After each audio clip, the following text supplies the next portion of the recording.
How do you like my outfit? Very good. Suggestive outfit. Poop colored. तो टट्टी है. To celebrate poop. Yeah. शर्माना क्यों है? क्यों शर्मा? आप नहीं poop करते? मैं तो करता हूँ. और मैं तो enjoy करता हूँ. बिल्कुल. It is almost meditation for me. And वो जो post poop की feeling होती है. तो फ्रेश हो रहे हो ना आप? खुद के पॉटी को देखकर क्या क्या पता चल सकता नहीं, जब पॉटी को मत देखो आप रैंडमली सुबह उठ के मुझे लोगों की पॉटी की फोटोज आई होती है. अरे वाह. राजमा नजर आ रहा है, टमाटर खाया था, टमाटर नजर आ रहा है. ग्रेट. नहीं सर प्लीज. मतलब एक दिन सर ऐसी ना, मेरी वाइफ मुझसे गुस्सा होकर सोई थी. तो सुबह उठी कहती कैसे हो, मैंने देखा राजमा, मैंने उसको दिखाया. She was like I am not going to talk to you for 10 days. Would you say कि good potty is कि आप गए और फुश करके निकल गए? हाँ मतलब 5 minute 10 minute the best sign of potty is which you are not obsessed with. आज भी अगर आप यूएस गए हैं, इंग्लैंड गए हैं, वो हफ्ते में 1 से 2 बार पॉटी जाते हैं. पर अगर यहाँ पे इंसान 2 दिन पॉटी ना जाए तो hell will break loose. But ये हफ्ते में 1-2 बार पॉटी करना हेल्दी है?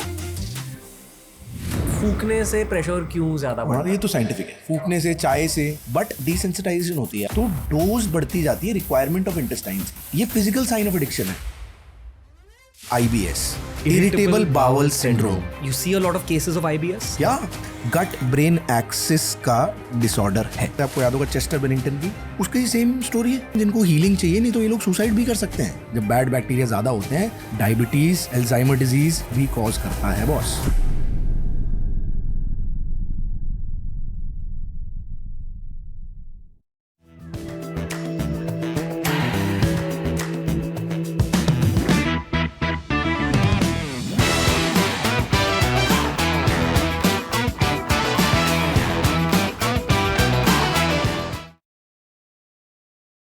हर किसी का स्वागत है द पूप पॉडकास्ट में.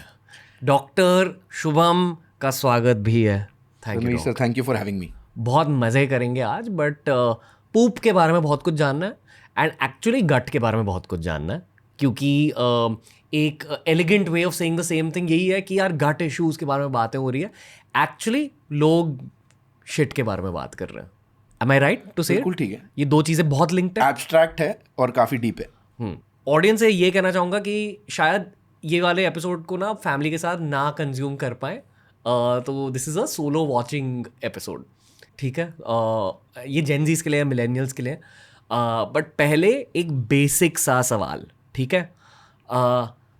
आप अपने पॉटी के थ्रू खुद के बॉडी के बारे में क्या बता सकते हो, ये समझाओ. पॉटी के स्पेक्ट्रम को समझाओ. ठीक है सर. पॉटी के स्पेक्ट्रम को समझने के लिए ये ज़रूरी है कि इंडिया में एक कन्वेंशन है कि मैं फ्रेश होने जा रहा हूँ. नहाना फ्रेश होना नहीं है, सुबह उठ के मुंह धोना फ्रेश होना नहीं है. फ्रेश होना है पॉटी करना. और उस फ्रेश होने में आपको मज़ा भी आना चाहिए कि मैं पूरी तरह फ्रेश हुआ हूँ. बहुत सारे लोग हमारे बीच में परेशान हैं जो मेरे पास भी आते हैं कि मैं पूरी तरह फ्रेश नहीं हुआ. तो कहीं ना कहीं हम पूप ऑब्सेस्ड कंट्री हैं, ये मानना पड़ेगा. ओके. काफ़ी ज़्यादा इंडिया की वेस्टर्नाइजेशन ने इसको बदला. अंग्रेज़ों की वजह से? अंग्रेज़ों की गलती नहीं है. हमने बहुत सारी चीज़ें उनकी पॉजिटिव ली, बट हम ये भूल गए कि कुछ नेगेटिव भी आ जाएगा. स्क्वाटिंग जो इंडियन पोजीशन थी, वो पॉटी को साफ करने में बहुत हेल्प करती थी. करती है. हाँ. पर आज कितने लोग जो हमारा शो देख रहे हैं वो स्क्वाटिंग पोजीशन में या इंडियन पोजीशन में पॉटी करते हैं. तो इसमें क्या हुआ, हमारे पास पेशेंट आते हैं और हम जब डिटेल में हिस्ट्री लेके हमें समझ आता है कि ये सब चल रहा है, तो हम 2-3 चीज़ें बोलते हैं जो मैं एक्सप्लेन भी कर दूंगा. कि आप फ़ोन लेके टॉयलेट में मत जाइए. वाह. आप न्यूज़पेपर लेके टॉयलेट में मत जाइए. तो फिर अकेले यस. अगर आपको एक्चुअली फ्रेश होना है, अपने साथ टाइम स्पेंड करिए. अगर आपके घर में आज वेस्टर्न टॉयलेट है, इंडियन नहीं है, तो अपने पैरों के नीचे स्टूल यूज़ करिए. क्योंकि आपकी लार्ज इंटेस्टाइन में जहाँ पे पॉटी पास होती है, last part of large intestine sigmoid colon होता है और उसके नीचे रेक्टम आता है, उसके नीचे एनस आता है. तो बहुत लोग पॉटी साफ इसलिए नहीं कर पाते क्योंकि रेक्टम और सिग्मॉइड कोलॉन अलाइन नहीं होता. स्क्वाटिंग पोजीशन में वो अलाइन हो जाता है. बेसिकली इंडियन टॉयलेट की वजह से रास्ता खुल जाता है. हाँ मतलब वो क्योंकि एनाटमी अगर आप समझते हैं, हमारी बॉडी जैसे बनी हुई है, उसमें एक एंगल है जिसको रेक्टोसिग्मॉइड एंगल बोलते हैं. वो सीधा होना बहुत ज़रूरी है. स्क्वाटिंग में वो नेचुरली सीधा हो जाता है. राइट. अब वेस्ट में ये चीज़ क्यों चली? क्योंकि देखिए, कभी भी वेस्ट फाइबर रिच नहीं था. आज भी अगर आप यूएस गए हैं, इंग्लैंड गए हैं, आप तो गए होंगे ज़रूर, तो मैं तो वहाँ पे ट्रेनिंग भी करी है, वो हफ्ते में 1 से 2 बार पॉटी जाते हैं और खुश रहते हैं। पर अगर यहाँ पे इंसान 2 दिन पॉटी ना जाए तो इंग्लिश में बोलते हैं हेल विल ब्रेक लूज, उसको पैनिक अटैक होने लग जाएंगे। बट ये हफ्ते में 1-2 बार पॉटी करना हेल्दी है? सर कॉन्स्टिपेशन की डेफिनेशन में 3 तरह की कॉन्स्टिपेशन होती है medically, normal transit, slow transit और तीसरा पेल्विक डिसएनर्जिया, जो मैं आपको बताऊंगा। 2 दिन पॉटी नहीं जाना ठीक है, कोई दिक्कत नहीं है। 3 दिन भी नहीं जाना ठीक है, कोई दिक्कत नहीं है। वेस्ट में ईटिंग हैबिट्स की वजह से 1 से 2 बार जाना उनका कन्वेंशन है, राइट। कॉन्स्टिपेशन की डेफिनेशन क्या है? मेरे को पॉटी नहीं आना जो मेरी सोशियो इकोनॉमिक प्रोडक्टिविटी, मेरी दिनचर्या की प्रोडक्शन में इंटरफियर कर रही है। ये मैं आपको वर्किंग डेफिनेशन बता रहा हूँ हमारी जनता के लिए। मुझे टेक्स्ट बुक बता के आपको कोई फायदा नहीं है, उसका कोई प्रैक्टिकल मतलब नहीं है इस पॉडकास्ट में। एक हेल्दी पीस ऑफ शिट की पहचान क्या होती है? फॉर्म्ड होगी, right, solid to semi solid होगी, राइट, और आपको गए हो आप एक बार 2 बार और आपको फीलिंग ऑफ इवैक्यूएशन होगी। That's the kind of healthy poop. Would you say कि one good sign of good potty is कि आप गए और फुश करके निकल गई? हाँ, मतलब 5 मिनट, 10 मिनट, 15 मिनट बैठे हुआ और आ गए। मतलब see sir, the best sign of potty is form potty which you are not obsessed with. See मतलब कि हाँ ठीक है पॉटी है, हाँ पॉटी है। उसकी फोटोएं खींच के आप उसे एनालाइज करके अपने डॉक्टर को भेज रहे हो, लग रहा है सुबह उठ रहा है और डॉक्टर देख रहा है और वो बहुत खुश होगा कि देखो इसकी पॉटी कैसी है, कि तालियां बजाओ। एक दिन सर ऐसी ना, मेरी वाइफ मुझसे गुस्सा होकर सोई थी, तो सुबह उठी कहती कैसे हो, तो मैंने देखा राजमा, मैंने उसको दिखाया। She was like I am not going to talk to you for 10 days। या यू नो आजकल एक नया ट्रेंड है कि किसी चीज़ की फ़ोटो ले लो और चैट जीपीटी में भर दो। Now I wonder ChatGPT is able to process your photos of your shit. Sir नहीं, देखो बड़ी सिंपल सी बात है। मेरे को ना एआई से एक ही दिक्कत है, AI is a good servant a bad master, that's the only problem. जो 15 साल पहले गूगल, हाँ, वही वाला सीन है, वही वाला सीन है। ओके। आपको 10 का दम के स्टाइल में पूछूंगा, कितने प्रतिशत भारतीयों को नॉर्मल पॉटी आती है आपके एक्सपीरियंस? मोर देन 60-70% लोगों को नॉर्मल पॉटी आती है। ओके, एंड जो बाकी के बचे 30% है उनमें से कुछ लोगों को बहुत कॉन्स्टिपेशन है, कुछ लोगों को डायरिया ज़्यादा।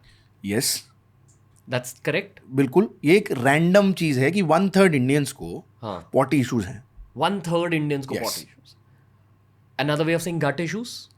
गट इश्यूज बहुत सारे हो सकते हैं सर। हाँ, मतलब गट से क्या समझते हैं आप? कि बहुत इंपॉर्टेंट ऑर्गन है।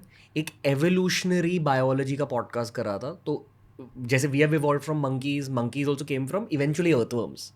तो वो अर्थवर्म की बॉडी में मेरे ख्याल से ब्रेन डेवलप होने से पहले उनका गट डेवलप हुआ था। So it's a very ancient organ, और ये गट ब्रेन एक्सेस नाम की चीज़ होती है, यानी कि आपकी पॉटी आपके मेंटल हेल्थ से भी लिंक्ड है। अभी आप आगे चले गए पॉडकास्ट में, हम पहुंचना था धीरे धीरे वहां तक, बट हाँ हम आएंगे वहां पे। बहुत इंपॉर्टेंट चीज़ की बात कर रहे हैं आप। बट जो मैंने सवाल पूछा उसका मैं आंसर करना चाहता हूँ, गट क्या होता है। श्योर। आपने जो भी खाया और जब तक वो पॉटी बना, उसके रास्ते में जो भी ऑर्गन उसे प्रोसेस कर रहा है वो मेरे लिए गट है। तो इसोफेगस, पेट, food pipe, intestine. Food pipe, oesophagus, stomach, small intestine, large intestine, rectum, anus, ये तो पूरी वो हो गई मुंह से लेके पॉटी का रास्ता। इसके बीच में डाइजेशन में रोल प्ले करता है लिवर, गॉल ब्लैडर, पैनक्रियाज। इनको आप अंडरमाइन नहीं कर सकते इन ऑर्गन्स को, क्योंकि जो जूसेस हैं इन सबको डाइजेस्ट करने के लिए बिना पैनक्रियाज के प्रोटीन आपकी बॉडी के अंदर ही नहीं जाएगा। इन सब के जूसेस तो डिसाइड करते हैं क्या मुझे लेना है और क्या छोड़ना है, और जो छूट रहा है वही तो पॉटी में आ रहा है। आज आपकी और मेरी कॉन्वर्सेशन के लिए जो भी खाना प्रोसेस करने की मशीन है बॉडी में वो गट है। ओके, बेसिक सा सवाल है, शिट में क्या होता है? शिट में आपके गट के बैक्टीरिया होते हैं और वेस्ट प्रोडक्ट्स होते हैं जो बॉडी के लिए ज़रूरी नहीं थे, और इसको बनाने में जो सबसे इंपॉर्टेंट रोल प्ले करता है जो आप खाते हैं वो फाइबर होता है। फाइबर इतना हम लूजली यूज़ करते हैं, आपको पता है हम जो सैलेड खाते हैं, कुकुम्बर, रेडिश, या जो भी आज के टाइम पे बहुत ही जेंजी, चिया सीड्स, राइट, ये सब जो हम खाते हैं ये हमारी बॉडी में डाइजेस्ट होने के लिए बना ही नहीं था, ये पॉटी फॉर्म करने के लिए बना था। इसमें जो मेजर प्रोटीन है वो पेक्टिन होता है, और उसको तोड़ता है पेक्टिनेज, जो होता है कैटल में। अब देखिए कैटल में एक प्रोसेस होती है कि वो पेट का खाना मुंह में निकाल के दोबारा चू करती है, फिर डालती है, फिर चू करती है। वो पेक्टिनेज से उस फाइबर को तोड़ती है। ह्यूमन बॉडी फाइबर को ऑब्जॉर्ब करने के लिए नहीं बनी, फाइबर से बल्किंग ऑफ स्टूल के लिए बनी है। तो अब जो हम दोबारा बात कर रहे हैं लास्ट 100 ईयर्स में, हमारी जेनजी कितना फूड डिलीवरी एप्स, कितना क्या कहते हैं उसे, प्रोसेस्ड फूड, कितना जंक खा रही है, और फाइबर की एडिक्वेट रिकमेंडेड डाइटरी अलाउंस, मतलब हर रोज इतना लेना है, 25 से 40 ग्राम पर डे लेना है, वो कितना हमारा जेनजी और मिलेनियल्स ले रहे हैं, नहीं ले रहे। तो वो दिक्कत आएगी। हम ट्रेन करते हैं natural ways to make your gut clear. सबसे इंपॉर्टेंट 3 मेथड, एडिक्वेट फाइबर बहुत ज़रूरी है। मैं अपने पेशेंट्स को बोलता हूँ, आप 2 एप्पल हर रोज़ खाइए, आप एक गुआवा खाइए प्लीज़, खाइए एक ऑरेंज खाइए प्लीज़, बनाना खा सकते हैं खाइए, नहीं खा सकते मत खाइए। लोग बनाना क्यों नहीं खा सकते? अगर हम गट क्लियर करने की बात कर रहे हैं तो बनानाज में ऐसा देखा गया है कि कुछ लोगों की गट क्लियर करने में बनाना इशू दे सकता है। Wow, right. तो इसलिए मैं कह रहा हूँ, मैं उनसे बात कर रहा हूँ जिनका पेट साफ नहीं हो रहा, मैं उनको फाइबर लोड कर रहा हूँ। मैं उनको कह रहा हूँ कि आप प्लीज़ खाने से पहले फाइबर लीजिए, क्योंकि फाइबर क्या करता है, आपकी गट को रेगुलेट करता है, स्पीड को। तो आपकी ब्लड में जो शुगर स्पाइक आती है, जो इतनी पॉपुलर हो रखी है आज के टाइम पे, उसको भी फाइबर रेगुलेट कर देता है। तो आप फाइबर पहले लीजिए, 15 मिनट्स बिफोर योर फूड आप सैलड लीजिए। फिर आपको बैलेंस डाइट में प्रोटीन लीजिए साथ में, फिर कार्ब्स और फैट्स लीजिए। और हर किसी की इंपॉर्टेंस है, आंख बंद करके एक चीज़ को गाली नहीं देनी है। तो ये बहुत इंपॉर्टेंट है, फाइबर सबसे पहला। तो हम बात कर रहे हैं natural ways to clear your gut, fibre, right. Fluid, fibre खा लिया, बट फाइबर क्या खींच रहा है पॉटी के लिए? पानी। आप पानी नहीं पी रहे। 3 लीटर पानी पीना कोई बड़ी बात नहीं है। एक ग्लास में मोटा मोटा 300 से 500 ml पानी आ जाता है। अगर मैं 10 ग्लास पी लेता हूँ रैंडमली, तो मेरी बॉडी के लिए सिर्फ अच्छा है, वो बुरा नहीं है। और तीसरा, मूवमेंट। आप कम से कम 10,000 स्टेप ऑफ ब्रिस्क वॉकिंग तो कर सकते हो दिन में, इतना तो अपने लिए टाइम निकाल सकते हो। अगर आप अपनी बॉडी के लिए टाइम नहीं निकाल रहे और ये 3 चीज़ें नहीं कर रहे और आपका गट साफ नहीं हो रहा, तो आप ऑलरेडी लाइफस्टाइल इशू है आपको। आपका गट इशू लाइफस्टाइल इशू है। तो शुरू करते हैं आज से अगले 3 महीने के लिए। मैं बहुत पेशेंट्स को ये बोलता हूँ, 3 महीने के लिए आप शुरू करिए, उसके बाद सोचेंगे आपको दवाई देनी है कि नहीं देनी। जहाँ तक मैंने गट माइक्रोबायोम और गट इश्यूज को समझा, जो आपने कहा ये बेयर मिनिमम 3 स्टेप्स है। Am I right to say? Yes. कि ये तो होना ही चाहिए किसी के लाइफ में। Yes. और यहाँ हम इंडियन कॉन्टेक्स्ट के बारे में बात कर रहे हैं। Yes. तो as an Indian gut doctor आप ये कह रहे हो कि पहले तो सब्जियों पर ध्यान दो, पानी पिया करो, और बैलेंस डाइट रखो और मूवमेंट रखो। Yes. Right? बिल्कुल। These are the steps. Yes. ये तो मतलब बेयर मिनिमम है। ओके, ये 2 एंड ऑफ द स्पेक्ट्रम के बारे में बात करते हैं, कॉन्स्टिपेशन और डायरिया। पहले कॉन्स्टिपेशन के बारे में बात करते हैं कि पॉटी आ रही नहीं, और बहुत सारे इंडियंस में ये प्रॉब्लम है। तो जब कॉन्स्टिपेशन के इशू के साथ लोग आपके पास आते हैं, आपका फर्स्ट स्टेप यही रहता है कि फ्रूट्स खाओ और पानी पियो? नहीं सर, फर्स्ट स्टेप मेरा रहता है कि अंडरलाइन कोई बड़ी बीमारी तो नहीं है। हमारी भाषा में उन्हें रेड फ्लैग बोलते हैं। तो मैं उनसे बात करता हूँ, हिस्ट्री लेता हूँ, रूट कॉज समझता हूँ। तो हमारी भाषा में ये कुछ रेड फ्लैग्स हैं जो मैं आपके स्टेज पे, आपके चैनल के थ्रू जनता को बताना चाहता हूँ कि आपको पहली बार सिम्टम कब आया, कॉन्स्टिपेशन का, जो भी गट इशू का आया, कब आया। ओके। तो हमारी किताब कहती है कि रीसेंट ऑनसेट सिम्टम्स जो होते हैं, कि 10 दिन पहले नहीं थे अभी स्टार्ट हुए हैं, ये जनरली रेड फ्लैग है। जो भी जिनकी आप बात कर रहे हैं लाइफस्टाइल और इस सबसे ट्रीट करने वाले, उनमें जनरली इंसान को याद नहीं होता है कब वो ठीक था।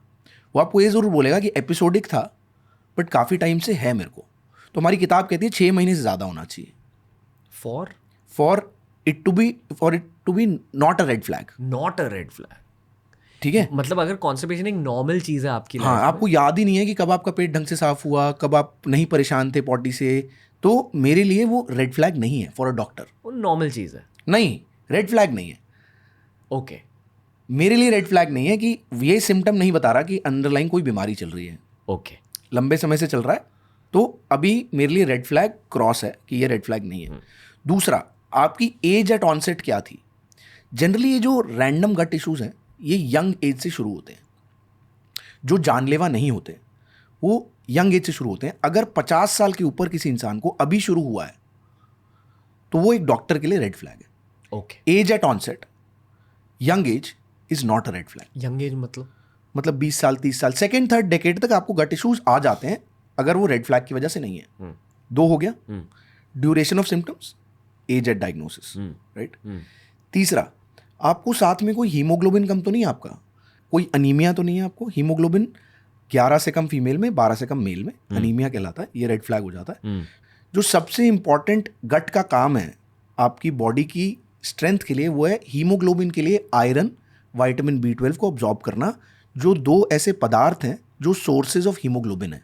इंडिया में आयरन डेफिशिएंसी और B12 डेफिशिएंसी बहुत कॉमन है। तो अगर आप एक बेसिक CBC में आपका हीमोग्लोबिन नॉर्मल है तो दैट अगेन फॉर मी अभी रेड फ्लैग नहीं आया है। 3 हो गए। चौथा, कोई evidence of bleeding, fresh blood या रेड स्टूल्स या ब्लैक स्टूल्स। आपको पॉटी में कोई ब्लड तो नहीं आया? आपने कभी देखा हो कि आपकी पॉटी में पॉटी करने के बाद टप टप करके रेड ब्लड गिरा हो, या आपकी पॉटी में ब्लड मिक्स होकर आ रहा हो, या आपकी पॉटी का रंग आपके और मेरे बाल की तरह टारी ब्लैक हो? Black, that becomes a red flag. Yes, black shit. या black shit in the absence of intake of any supplements. क्योंकि इंडिया में सप्लीमेंट्स एक बहुत बड़ी मार्केट है। क्यों? क्योंकि उसमें अगर आयरन है, आयरन से ब्लैक शिट आएगी आपको, बट वो अगेन रेड फ्लैग नहीं है। तो यहाँ पे एज अ डॉक्टर आपको स्मार्ट रह के ये ज़रूर पूछना है कि आप कोई सप्लीमेंट तो नहीं ले रहे, और ले रहे हैं तो उसकी फ़ोटो दिखाइए मेरे को। पांचवा, आपकी मदर को, फादर को, रियल ब्रदर रियल सिस्टर को, फर्स्ट डिग्री रिलेटिव जैसे बोलते हैं, कोई कैंसर की history, particularly gastrointestinal cancer, colon का कैंसर, पेट का कैंसर, इसोफेगस का कैंसर, कोई ऐसी हिस्ट्री तो नहीं है। ये बहुत बड़ा रेड फ्लैग है। Really? Medically, yes. Even if you are healthy yourself? Yes. तो उसकी गाइडलाइंस है सर। मैं आपको ये बता दूंगा कि अगर सपोज मेरे फादर को या सपोज मेरी मदर को किसी पेशेंट आके कहता है कि मेरे को कोलॉन कैंसर था, तो उसकी गाइडलाइंस हैं कि कैसे स्क्रीन करना है और कैंसर से बचाना है उसके बच्चे को, उसके भाई को, उसकी बहन को। ये लिखित गाइडलाइंस है, राइट। तो 5 हो गए सर। छठा, साथ में कोई प्रोग्रेसिव वॉमिटिंग तो नहीं है? वॉमिटिंग? यस। सपोज इंटेस्टाइन में कोई रुकावट है तो आपको पॉटी नहीं आ रही, पर वहाँ पे वेस्ट तो इकट्ठा हो रहा है, तो कहाँ से निकलेगा? ऊपर से, मुंह से। तो progressive vomiting becomes a very important red flag. तो अगर ये 6-7 पॉइंट आप अच्छे से ध्यान में रखें तो आप मेजर बीमारियों को रूल आउट कर सकते हैं। ओके, ठीक है। अभी मैं और हिस्ट्री लूंगा उससे। ओह, ओके। अब मैं उससे पूछूंगा तू करता क्या है। तेरी 4 spheres of life, personal, professional, legal, social, कैसे हैं? Are you married? आपकी अपने स्पाउस से कैसी बनती है? क्या आपकी लाइफ में घर के अंदर पीस है? ठीक है। प्रोफेशनली कितना स्ट्रेस है आपकी लाइफ में, जॉब का, फाइनेंसिस का, कितना ज़्यादा है? लीगली कभी ऐसा हुआ है कि मतलब आप इतने ज़्यादा इनग्रॉस थे अपनी वाइफ की लड़ाई से या फिर बॉस की डांट से कि आपने गाड़ी ड्राइव करते हुए रेड लाइट क्रॉस कर दी, या आपने कभी रैश ड्राइविंग करी, या कोई सब्सटेंस अब्यूज़ में चले गए इस सब की वजह से, राइट। सोशल, कई बार आप गुस्सा कंट्रोल के बिना अपने दोस्त से लड़ाई कर बैठते हो और वो ऐसी लड़ाई हो जाती है, आउट ऑफ कंट्रोल चली जाती है। तो अब हम कहाँ जा रहे हैं? हम जा रहे हैं उसकी मेंटल स्पेस में। हमने पहले उसके गट इश्यूज़ का रेड फ्लैग्स को इवैल्यूएट करके साइड कर दिया, अब हम जा रहे हैं मेंटल स्पेस में। और इसी मेंटल स्पेस में सबसे बड़ा पर्सनल क्वेश्चन आता है sleep quality. Highly linked to shit, highly linked to gut brain axis, highly linked to how relaxed you are. तो sleep is the highest form of relaxation for any person and the biggest healer. Yes, okay. It is health in the ultimate sense. क्योंकि जब आप सो रहे हैं तो आपका दिमाग सो रहा है पर बाकी सारे फंक्शन रेगुलेटेड हैं, नेचर ने बना के दिए हैं आपको। तो सपोज एक और रेड फ्लैग ऐड कर देता हूं कि आपको लूज स्टूल है और आपको रात को 10 बार उठ के जाना पड़ रहा है। जो भी आपके ये गट ब्रेन एक्सेस और ये सारे इश्यूज हैं जो लाइफस्टाइल में आते हैं, ये सारे गायब हो जाते हैं स्लीप में। स्लीप में कॉन्स्टिपेशन भी नहीं होता उसको, स्लीप में डायरिया भी नहीं होता। समझ रहे मेरी बात? स्लीप में आपका दिमाग सो रहा है, गट नहीं सो रही, पर आपके सिम्टम्स गायब हो गए हैं। तो अब मैं बात कर रहा हूँ आपकी उस एरिया में जा रहा हूँ जहाँ पे मैं इवैल्यूएट कर रहा हूँ आपकी mental health link to gut health. और आपको अगर एक वर्ड में मैं आपसे पूछूं, मूड, स्ट्रेस, एंजाइटी, डिप्रेशन के लिए जो एक्चुअल केमिकल न्यूरोट्रांसमीटर है वो कहाँ बनता है बॉडी में? गट में. So 90 to 95% of your serotonin comes from the gut. And it goes to your brain and acts there. तो okay, as a doctor, can you look at someone and say कि हाँ इनमें शायद हाई सेरोटोनिन है? नहीं, serotonin imbalance बता सकते हैं देख के नहीं, हिस्ट्री लेके. और यही मेंटल हेल्थ एंगल्स. हाँ मतलब नहीं, पहले रेड फ्लैग रूल आउट किया ना आपने, उसके बाद आप उस पे गए, तो आपको पता है गट ब्रेन एक्सिस का इशू है, राइट? तो अब आप उसमें जाते हो, आपको पता है कि अब आप देखोगे इसमें कहीं ना कहीं आपको एंग्जाइटी डिप्रेशन मिलेगा इन लोगों में जिनके गट इश्यूज है. हाँ मतलब इन लोगों में जब रेड फ्लैग आप रूल आउट कर चुके हो और आप जा रहे हो तो उनसे पूछोगे, उनका स्क्रीन टाइम भी हाई होगा, वो ऑन द गो रहेंगे, उनको काम डाउन होना बहुत मुश्किल होता होगा, काम डाउन होने के लिए उनको सब्सटेंस अब्यूज करना पड़ रहा होगा, अल्कोहल पीनी पड़ रही होगी कि what is relaxation for you, कि दोस्तों के साथ बैठ के दारू पी ली. तो एक फर्स्ट लेयर होता है एब्सोल्यूट रेड फ्लैग्स, वो बायोलॉजिकल प्रॉब्लम्स है. वो आपका गट एक्सपर्ट आपको अच्छे से बता देगा. मैंने आपको ऐसे ही बता दिया, मतलब ये बताने के अफोर्डेबिलिटी इशूज भी आ सकते हैं, बिकॉज इस लेवल की साइंस के लिए, इस लेवल के डॉक्टर के लिए definitely would require a good amount of expert. Yes. फिर सेकंड लेयर थोड़ा ज़्यादा मेंटल हेल्थ से लिंक है. Yes very closely related. Okay, maybe I call this yellow flags. हाँ मतलब which is not a medical term but we can call it the beer biceps flag. Brown flag. Yeah, brown flag. Poop flag. How do you like my outfit? Very good. Suggestive outfit. Poop colored. हाँ, poop colored. So celebrate poop. Yeah, let's celebrate poop. शर्माना क्यों है? क्यों शर्माना? आप नहीं poop करते? Okay, मैं तो करता हूँ. हाँ, मैं तो enjoy करता हूँ. मैं तो बिल्कुल. Right? Without phone, without newspaper, it is almost meditation for me. And वो जो post poop की feeling होती है, when you know कि हाँ पेट साफ हो गया. That is the highlight of someone's day. Can be. तो फ्रेश हो रहे हैं ना आप, हमने शुरुआत में बात करी थी. फिर ही जाकर दुनिया में हम कॉन्कर कर सकते हैं. हाँ तभी तो हम लड़ाई करने निकलते हैं. अब सोचो जो फ्रेश नहीं हो रहा उसके दिमाग में पूप चल रही है तो कैसे कॉन्कर करेगा वो बेचारा. ये ना वो एक पॉडकास्ट है जो मैं खुद के लिए नहीं कर रहा. मेरा गट काफी हेल्दी है, मैं खुश हूँ. आई have a very good relationship with my. आपकी वाइब्स भी बहुत पॉजिटिव हैं, तो आपका गट एक पॉजिटिव वाइब से मैं कोरिलेट करके बता सकता हूँ कि हेल्दी है. यही पूछ रहा था कि as a gut doctor I am sure आपके भी ह्यूमन इंटरेक्शंस होते होंगे. तो काफी. So on an energy. And I am a social person. I am a very grounded social person. like आप इंसानों को समझ लेते हो. हाँ मतलब कोशिश पूरी करता हूँ. आई कैन मतलब मेरे को हो सकता है कि मैं कई लोगों को नहीं समझ पाऊँ क्योंकि लेयर्स होते हैं लोगों में, बट येस एक बेसिक वाइब मेरे को आ जाती है कि I want to connect with this person. Okay, तो यहाँ जो हम 3 टाइप्स ऑफ पूप इश्यूज के बारे में बात करें, पहले हमने रेड फ्लैग वाले इश्यूज को हाईलाइट करा जो डेंजरस है almost, you know it's like red flags. Second let's call it brown flags, जहाँ आपकी एंग्जाइटी या मेंटल हेल्थ की वजह से पूप गट अफेक्ट हो रहा है. आई फील लॉन्ग टर्म में आपको बहुत प्रॉब्लम्स दे सकता है. बिल्कुल देगा. क्वालिटी ऑफ लाइफ देगा ना सर. एंड देखिए रेड फ्लैग्स जानलेवा हैं, आपके पूप फ्लैग्स या ब्राउन फ्लैग्स रसलेवा हैं. You want enjoy life. रस चूस लिया ना लाइफ का आपका, जान तो चूसी नहीं. Probably I think majority of the audience is in this bracket. Yes but उनको बताना कि उनमें से एक बंदा भी इस पॉडकास्ट से समझ जाए कि उसमें रेड फ्लैग हैं तो शायद उसकी लाइफ बच जाएगी. Okay. Third layer is where I stand, I feel, which is green flag, which is healthy gut, but I want to make it even healthier. Why not? बिल्कुल. तो हम इन सारे कैटेगरीज को थोड़ा थोड़ा कवर करेंगे. बिल्कुल. इसी से ना सर जो आप टर्म बोल रहे हो ना, इसका एक बहुत कॉमन टर्म है जो लूजली यूज करते हैं, बहुत लोग यूज करते हैं, आपको मिल गया होगा सोशल मीडिया पे भी, IBS, irritable bowel syndrome, right? और ये इसके बारे में क्यों बात कर रहा हूँ क्योंकि मैंने ना एक्चुअल कुछ लोगों को जो IBS का फुल फॉर्म गलत बोलता हुआ सुना है. इरिटेबल बावल सिंड्रोम इतना लूजली IBS टर्म है कि कुछ लोग इसको इन्फ्लेमेटरी बावल सिंड्रोम और ये सब बोलते रहते हैं. IBS में गट इन्फ्लेमेशन नहीं होती. ओके. तकलीफ गट की है, बीमारी गट की नहीं है. ये ब्राउन फ्लैग कैटेगरी. यस, जिसकी हम बात कर रहे हैं एक्चुअली. और लूजली बहुत मिस इन्फॉर्मेशन है इस टर्म के पीछे कि कुछ सो कॉल्ड एक्सपर्ट्स इसका फुल फॉर्म भी गलत बोल रहे होते हैं या जानते नहीं है, मुझे नहीं पता, बट बहुत मेजर प्रॉब्लम है वो हमारी कंट्री की कि आप इन इतनी कॉमन लूजली टर्म्स, आपको नॉर्मली हमारे क्लिनिक में लोग मिल जाएंगे मुझे IBS है. हल्के से मेरे को पॉज करना. I want to ask you कि as a gut doctor you see a lot of cases of IBS. या ठीक है. 7 out of 10 in my OPD. Oh wow. And as a gut doctor आप ये भी कह रहे हो कि ये काफी हद तक मेंटल हेल्थ से भी लिंक हो सकता है. Gut brain axis. Gut brain axis. Yes, it is a disorder of gut brain axis. तो मैं आपको एक लाइन में बोलता हूँ, irritable bowel syndrome gut brain axis का डिसऑर्डर है. Very common Gen Z disorder. बहुत common Gen Z disorder. Okay.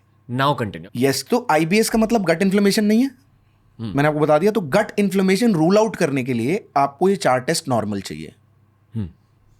Complete blood count, पहला CBC complete blood count normal होना चाहिए। दूसरा सीआरपी, सी रिएक्टिव प्रोटीन, आपके ब्लड में नॉर्मल होना चाहिए। C for CBC, C for CRP. तीसरा सी फॉर कैल्पोटेक्टिन, ये एक पॉटी का टेस्ट है। 2 ड्रॉप्स ऑफ पॉटी या थोड़ा सा स्टूल लगता है जिसमें टेस्ट होता है कैल्पोटेक्टिन, ये नॉर्मल होना चाहिए। अगर ये हाई है मतलब आपको गट इन्फ्लेमेशन है और आईबीएस नहीं है। और चौथा C for coeliac serology, gluten allergy, gluten sensitivity, जो बहुत कॉमनली आज के टाइम में मिस इन्फॉर्मेशन क्रिएट हो रही है। लोग अपने आप को डायग्नोज करके बैठ जाते हैं कि मैं ग्लूटेन एलर्जिक हूँ। वो हमारे लिए बहुत बड़ी चीज़ है। अगर आप बोल रहे हो तो मुझे पूछना पड़ता है, भाई ये तू कूल बन रहा है या डायग्नोज्ड है, क्योंकि मेरे को नींद नहीं आएगी, मेरे को बता। मैंने सीलियाक डिजीज पे अनलिमिटेड किताबें पढ़ी हैं जो ग्लूटेन एक्चुअल दिक्कत है, राइट। तो सीबीसी, सीआरपी, कैल्पोटेक्टिन, सीलियाक सीरोलॉजी, ये चारों मुझे नेगेटिव चाहिए। ये 4 टेस्ट नॉर्मल हैं तो गट इन्फ्लेमेशन नहीं है। आपको एक फंक्शनल बाउल डिजीज है। The most common functional bowel disease is irritable bowel syndrome. तो अगर ये 4 टेस्ट नेगेटिव निकले, it could be likely that you have IBS. Yes, अब आप समझ गए। अब आप कल ये टेस्ट करा के मुझे व्हाट्सएप कर देना। Okay, I have a happy gut, I feel. आपको लेके मैं पब्लिक से बात कर रहा हूँ Yeah, sure. कि आपको गट इश्यूज हैं और आपको डॉक्टर को नहीं दिखाना है। आप टेस्ट तो कराते ही रहते हो, बहुत सारी कंपनीज भी टेस्ट कराती हैं। आप बोलो गट इन्फ्लेमेशन टेस्टिंग करा दे मेरी कंपनी, आपको मैं बता रहा हूँ ये 4 टेस्ट करा लीजिए। आई थिंक मेनली जो व्यूअर्स ये वाला एपिसोड देख रहे हैं ना, a lot of them are dealing with IBS who are very intently उनके चारों टेस्ट नॉर्मल होने चाहिए और उनको कराने चाहिए। then you are probably dealing with IBS. Yes. Okay. And not dealing with a major life-threatening disease. Okay. I have to ask on behalf of the audience. Yes. कि a lot of people diagnose themselves with IBS. Yes. ठीक है? What are they seeing in their poop to say कि हाँ शायद मेरा IBS है? नहीं sir, IBS का ना देखो, आईबीएस 3 तरीके का होता है। आप आईबीएस पूछ रहे हो तो IBS C constipation predominant, IBS D diarrhoea predominant and IBS M mixed of constipation diarrhoea. Mix of constipation है। मुझे कुछ दिन कॉन्स्टिपेशन होता है, कुछ दिन लूज स्टूल होते हैं। बहुत कॉमन है सर। वाओ, बहुत कॉमन है, पेशेंट्स में बहुत कॉमन है। Luckily with the blessing of the almighty आप खुशी खुशी बोल रहे हो आपकी गट हेल्दी है, पर जिनको ये सिम्टम्स हैं उनसे पूछिए वो कितने परेशान हैं। पर उन सबको ना सोते हुए कोई सिम्टम नहीं होगा, ये बहुत ज़रूरी है। ये 7वां रेड फ्लैग ऐड कर दीजिए उस लिस्ट में। जब उनका दिमाग सो रहा है उन्हें कोई दिक्कत नहीं होगी। ओके, ये बहुत ज़रूरी है आईबीएस के लिए समझना। अगर आपकी कॉन्स्टिपेशन या डायरिया की वजह से रात की नींद खराब हो रही है, आपको 7वां रेड फ्लैग उस लिस्ट में ऐड करना है। और इस लिस्ट को अपने लिए याद रखना है कि मेरे को गट इश्यूज हैं। पर डॉक्टर शुभम की बात मैंने सुनी थी, थैंक्स टू रणवीर अलाबादिया, उस पर उन्होंने बताया था ये 7 नेगेटिव हैं तो मेरे को मेजर गट इशू नहीं है। और उसके बाद अगर मुझे सेल्फ डायग्नोज करना है तो ये 4 टेस्ट करके मैं डायग्नोज कर सकता हूँ अपने आप को कि मेरे को ये चीज़ है, मैं और एक्टिवली अपनी मेंटल हेल्थ पे काम कर सकता हूँ। As an experienced gut doctor, recent past में गट डॉक्टर्स ही आईबीएस के बारे में क्या समझे? रीसेंट पास्ट में what is the cutting edge angle on IBS? Sir calprotectin एक टेस्ट है जो बहुत इंपॉर्टेंट टेस्ट है, जो मैंने तीसरा सी आपको बताया। ये हमारे लिए बहुत इंपॉर्टेंट कटिंग एज टेक्नोलॉजी है। ओके, क्योंकि आपकी पॉटी में टेस्ट हो रहा है और आपकी पूरी गट लाइनिंग की इन्फ्लेमेशन को रूल आउट कर रहा है। मतलब आपकी पॉटी के थ्रू आप पूरे गट हेल्थ के बारे में बहुत कुछ कह सकते हो। यस। Wow, okay. तो अगर मेरे लिए उसमें सबसे इंपॉर्टेंट टेस्ट है कोई, कैल्पोटेक्टिन है।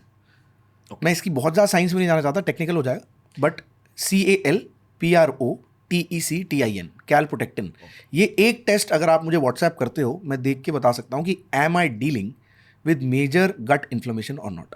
Okay, again for a very practical perspective here, तो मान लो किसी ने ये 4 टेस्ट करे and it's come out negative and they still feel कि हाँ मेरा आईबीएस है। अब तो नेगेटिव है तभी तो आईबीएस है। हाँ, बट अब क्या? अब क्या, वही उसमें सर देखो, आपको ना एक प्रॉपर गैस्ट्रोएंटरोलॉजिस्ट से मिलना चाहिए एक बार और उससे बात करनी चाहिए। याद रखिएगा आपका डॉक्टर वो होना चाहिए जो कम से कम फर्स्ट टाइम मिले तो 15 मिनट आपकी डिटेल्ड हिस्ट्री ले। जैसे मेरे लिए भी ना बहुत ज़रूरी है, अगर मैं किसी पेशेंट के साथ 15 मिनट बैठ गया तो मैं लाइफ के लिए अब मुझे अगली बार से 2 मिनट से ज़्यादा बैठने की ज़रूरत नहीं है। अगर मैं 8 साल हो गए मुझे प्रैक्टिस करते हुए, अगर आप मुझे 8 साल पुरानी भी मेरी कोई प्रिस्क्रिप्शन दिखा दोगे ना, मुझे सब याद आ जाएगा मैंने क्यों लिखा है ये। क्योंकि मैं इस लेवल पे बात करूंगा पेशेंट से, मैं इतनी हिस्ट्री लूंगा कि, और इसी तरह लूंगा जो मैं आपको बता रहा हूँ, और यही करके मैं वहाँ तक पहुँचूंगा कि अब मुझे क्या बात करनी है। उसके बाद मैं उससे पूछूंगा कि यार अब ना तू एक काम कर, तू एक्सरसाइज शुरू कर बढ़िया से, बिकॉज मेंटल हेल्थ और फिजिकल हेल्थ में एक इन्वर्स रिलेशन है। जितना बॉडी काम करती है उतना थकती है, जितना दिमाग काम करता है वो नहीं थकता। तो मेरा इनको एक बहुत ही अच्छा एडवाइस होती है जो मैंने बहुत प्रैक्टिकल और देखा है कि पेशेंट्स इंप्रूव करते हैं, उनको आधे से एटलीस्ट 45 मिनट्स हफ्ते में 3 से 5 बार अपने आप को देने चाहिए वर्कआउट करके। और मैं बिल्कुल फ़ैन नहीं हूँ कि आप जिम जाओ नहीं जाओ, जो भी जाओ, मुझे उससे फ़र्क नहीं पड़ता। बहुत मल्टीपल मेथड्स हैं। आप कोई गेम खेल सकते हो, स्पोर्ट खेलो आप, यस, इसलिए बॉडी को थका देना है। यस, क्योंकि आपका दिमाग थक नहीं रहा ना, आप उसे यूज़ किए जा रहे हो, वो दौड़े जा रहा है, अब दौड़े जा रहे हैं, चेजिंग द ड्रैगन हो गया वो तो आप उसको balance, physical burnout, mental burnout, आप समझ रहे हैं। तो एटलीस्ट वहाँ तक पहुँचे। और एक्चुअली सर आप देखेंगे, अगर जस्ट टेलिंग यू, आप मुंबई रहते हो पर आप दिल्ली आते रहते होगे, राइट। दिल्ली में ना टेम्परेचर वेरिएशंस बहुत होते हैं। जैसे 2 मेजर वेरिएशन आते हैं, फरवरी मार्च की तरफ जब सर्दी से गर्मी आती है, और एक अक्टूबर की तरफ जब गर्मी से सर्दी आती है। इसमें ना एक बहुत सारे मेंटल हेल्थ इश्यूज एग्जैजरबेट करते हैं। रियली? इसको सीजनल इफेक्टिव डिसऑर्डर बोला जाता है हमारी लैंग्वेज में, और इसका एक्चुअल ट्रीटमेंट एक्सरसाइज है। As in to ensure your mental health stays stable. Yes, so exercise is a natural antidepressant, natural anti-anxiety. Got it. तो this is a treatment for IBS at home. Yes. कि बस कसरत करो। बिल्कुल करो, सबसे पहला स्टेप है सर। Okay. क्योंकि आप ना अपनी हेल्थ को लेके बहुत सीरियस नहीं हो अगर आप 45 मिनट हफ्ते में 3 से 5 बार एक्सरसाइज नहीं कर सकते। आप जिम फ्री को अच्छी बात है, फिर हम आपको गाइड कर देंगे कैसे करनी है। बट आप स्पोर्ट खेल रहे हो तो वो तो हाईएस्ट फॉर्म ऑफ इन्वॉल्वमेंट है ना, दिमाग के लिए भी। यस। पता है, मैंने स्किन डॉक्टर से बात करी है, लिवर डॉक्टर से बात करी है, मैं लिवर डॉक्टर भी हूँ सर, हार्ट डॉक्टर, गट डॉक्टर, वो सारे बेसिकली यही कहते हैं कि एक्सरसाइज करो, डाइट पर ध्यान दो, और ठीक से रात में सोया करो। These are the 3 basics of human life. Yes, बिल्कुल है। And you take care of these 3 basics, everything else falls into place. Yes, if you don't have a disease underlying, मतलब आपके रेड फ्लैग्स नहीं है। वो मैं उस पे आना चाहता हूँ क्योंकि वो मिस नहीं होना चाहिए। Now IBS related एक और गहरा सवाल है, ठीक है। मेरे एक फ्रेंड होते थे, 2-3 फ्रेंड हैं जिनको बहुत कठोर IBS है, and they are relatively healthy also, they fit people. But उन सारों में मैंने कॉमनैलिटी ये देखी है कि चाइल्डहुड में कुछ ऐसे भूकंप हो गया उनके लाइफ में। One person had gone through trauma. One other person went through some kind of very intense domestic violence, and one other person had some other, mental health earthquake in childhood. These 3 people have major IBS right now, and it's also kind of for people who are self-diagnosing with IBS. They link it to some childhood trauma usually. ठीक है, each to their own. मान लो exercise भी कर रहे but फिर भी IBS है, गट issues है, अब क्या? ये तो आपको एक इवेंट मिल गया लाइफ में, तो अब आपके मेंटल हेल्थ एक्सपर्ट और गट एक्सपर्ट्स आपको इंटरवीन करके इससे बेटर कर सकते हैं, और आपको इनको सॉल्व भी करना है। और इसमें कुछ आपके हाथ में, आपके इन 3 दोस्तों की बात कर रहा हूँ जिसमें हमारे पास एक इवेंट है जिसने ये ट्रॉमा क्रिएट किया है, जिसने मेंटल हेल्थ इशूज़ क्रिएट करी हैं। और मेंटल हेल्थ इशूज़ गट पे आते हैं, गट ब्रेन एक्सिस, सेरोटोनिन जिसकी हम बात कर चुके हैं अच्छे से, वो एक एक्चुअल चीज़ है, तो आएगा ही। इसको हील करने के लिए एक्टिव इन्वॉल्वमेंट चाहिए, एक गैस्ट्रोएंटरोलॉजिस्ट, हेपेटोलॉजिस्ट की, गट लिवर डॉक्टर की, एक मेंटल हेल्थ एक्सपर्ट की। और इसको सॉल्व करना बहुत ज़रूरी है क्योंकि हर उस पे आएगा, हर एस्पेक्ट पे आएगा लाइफ में। आपको याद होगा चेस्टर बेनिंगटन की लिंकिन पार्क गाय, जो कल्ट है अपने टाइम का, उसकी सेम स्टोरी है, उसने सुसाइड कर लिया। तो ये तो बहुत इंपॉर्टेंट है, ये तो मेंटल हेल्थ इशू एक्चुअली हुए हैं जिनको हीलिंग चाहिए, नहीं तो ये लोग सुसाइड भी कर सकते हैं। Not talking about these 3, but these people who have had childhood traumas, like actual traumas, like sexual abuse, like domestic violence, like physical abuse. ये तो बहुत important, ये तो रेड फ्लैग नहीं है, ये तो रेड फॉरेस्ट है। And you have to work alongside experts. Yes. Which is a gut doctor for the biology, and then probably a mental health professional for the software. Yes. या software problem और hardware problem दोनों है। बिल्कुल। ऐसे cases मिलते हैं आपको? हैं सर। देखिए सर, बहुत ना लेयर्स हैं कितने लोग आपके सामने खुलेंगे, नहीं खुलेंगे? हो सकता है आपके 3 दोस्त हैं, 3 और दोस्त हों जिनके चाइल्डहुड ट्रॉमा और आपको पता ना हो।